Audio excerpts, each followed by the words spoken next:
What's up, Samurai? We are back games more, and today we get to tackle one of my favorite classes again in the 45k series, namely the Draco, or Dracolyte.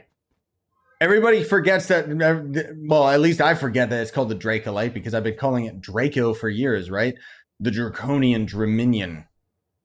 Yup, Draminion. That's a word. So I got the old school look with the Balefire costume. What do you think? What do you think? It just takes me back many, many years. Anyways, this class has been in the game as long as I've been playing it and kind of is what sold me on the game. Like, I was really into Trove just coincidentally. I saw it on like Good Old Games or something like that, or Humble Bundle, Indie Bundle or something, right?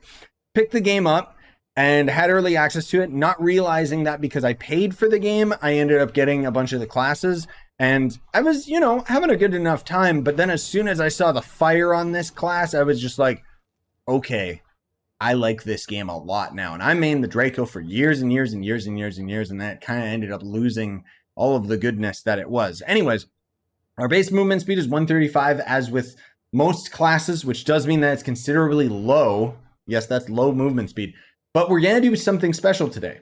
I'm going to be showing you guys U11 Sundered Uplands just because it's the strongest enemies in the game. And then we're also going to take a gander in the volcanic world just because today's video is kind of ambiguous. The Draco can actually be a very, very good speed farmer if you have lava to dip your toes into. So before we get started, I want to talk about the hidden ring effect because I'm not going to be using it. I only have like a C1 ring, so obviously that's not very good. But the Draco is going to end up having a couple effects. So Dragon Force, summon 2 Draco allies when using your ultimate. Kind of irrelevant because, honestly speaking, your ultimate is, or you're going to end up having a limit of 6 babies at a time. Anyways, I don't know if that actually goes over the limit of 6, but I would assume it doesn't. Somebody can let me know if I'm wrong. Firestorm. So Spitfire has a chance to grant a buff that allows you to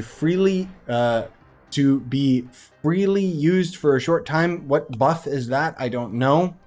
I guess it just deals more damage. That's probably a really good one, even though the description of it seems wrong. And then Dragonborn. So when dodging, the Draco will leave a burnt offering on the ground. That one, to me, is the go-to, just because a burnt offering, unlike the babies that we can put down, a burnt offering will deal damage like immediately and doesn't have a limit to the amount that you can end up summoning. I don't think anyways. Let's start our timer and we'll start going through dungeons. You're going to notice immediately that our damage is not as good as it should be because I don't even have an ally on. That's okay. I don't need an ally where I'm going, as you can see. All right, let me, man alive, this. Blah, he's so old. Bruh, back in my day, the Draco didn't need details. I am rocking full C4, but as you'll notice, my staff has attack speed on it. So normally I would actually have a little bit more crit damage, but that's okay. It's not that big of a deal, honestly. Whoops, why am I? Oh, I'm rocking. Right, I wanted to rock this dragon because I felt that it fit very well, even though I should be using Volatile Bounder just because I'm not going to use it out of spite.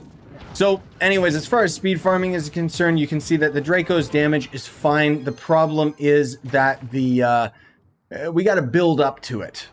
So as we've talked about many, many times in all of these videos, if this is your first time tuning in, the speed farming in Trove is basically broken down into 2 categories, which is going to be how fast can you travel between dungeons, and then how fast can you end up defeating the dungeon.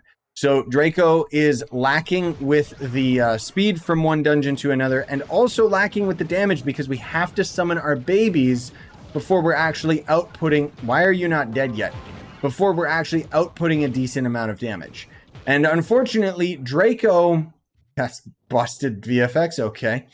Draco is one of those characters that has very, very high survivability at the cost of, well, everything else. Unfortunately, we're not going to end up being god tier damage. We do good damage if the enemies actually stay still and just take our hits. You saw right there we were doing just fine. But we do kind of sacrifice a little bit of damage for the sake of being tanky. You know, not only just the star chart giving us the life steal ability, but the Draco has always been very, very tanky. It's just, it's a naturally like surviving class. You can see that unfortunately my gems are not set up in such a way for me to have high survivability. Normally I would have millions of vitality, but we don't actually have high HP right now, just because of the fact that I don't have these gems spec'd perfectly for this character right now, because I'm constantly swapping them to another magic class and another magic class and another magic class, and they're all magic classes are built different, right? So anyways, I want to most of all show you guys U11 Fireworld, which is probably one of the worst areas in the game. Everybody hates this place. If you like it, well, you're weird. That sounded really mean, but genuinely, you are not very common if you do enjoy this place. I really wish that there was a visual change for it or something. Anyways, you see we got 135 movement speed as soon as we touch lava. We got 237 as our movement speed. And look how long it lasts. Yep, so as long as you've got a little pond to dip your little toesies in, it doesn't work all the time, apparently. But if you got a pond to dip your toesies into, well, you'll be able to decimate the fire world, just because the enemies are going to end up taking increased damage as well, or more so, the Sundered Uplands enemies have a natural resistance to taking damage. Anyways, I just wanted to show you that really quick. That was without Pyrodisc, without using Trailblazing and stuff. So obviously, you could probably hit like 300 movement speed on the class. Let's be real.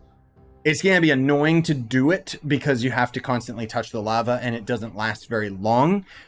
But it still is pretty cool. Nice little fact, right? But as far as speed farming is concerned, would I recommend the class?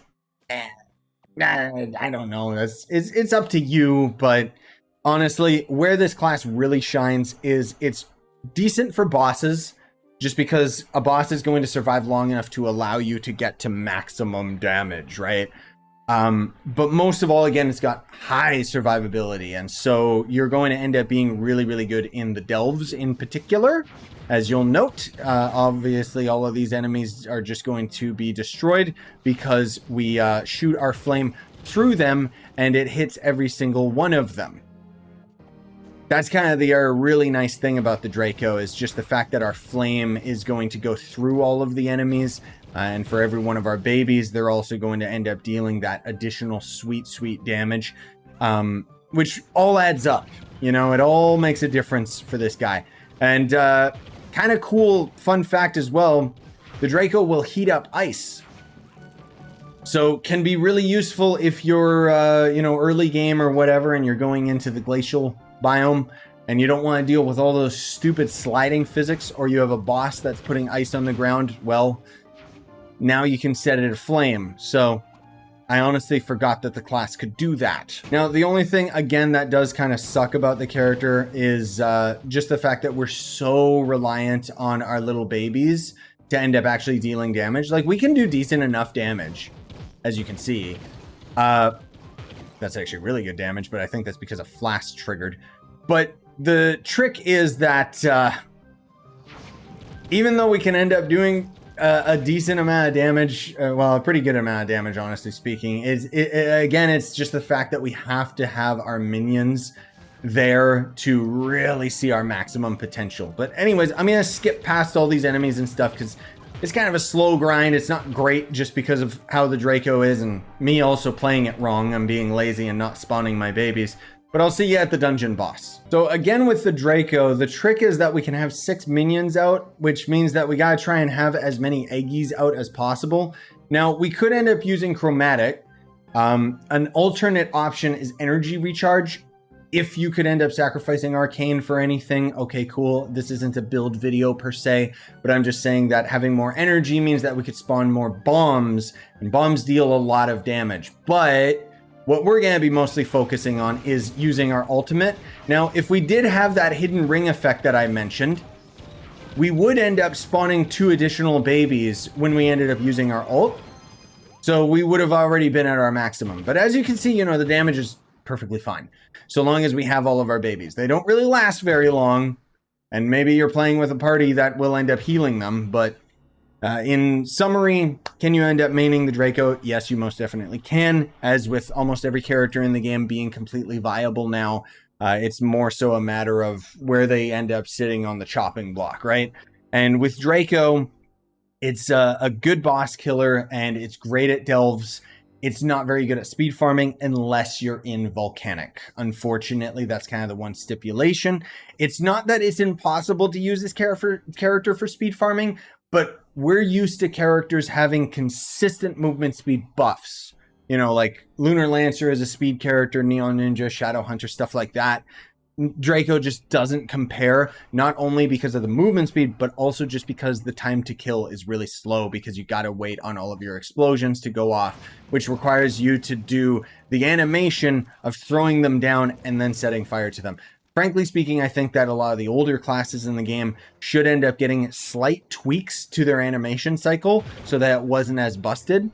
Like, I think what would really make a big difference, it would be so subtle, but it would make a huge difference, is if we could have a constant stream of fire and still throw bombs with our left hand while continually having that stream of fire. That little change would make all the difference for the Draco. But frankly speaking, we've already got the class gem rework, which completely took this character out of the garbage and put it right up to a very high part in the tier list, which we've already got multiple tier lists covering. Anyways, thanks for watching, gamers. Really appreciate it. Smash like, sub for more. Buy the merch you want to support the channel, and have a wonderful day.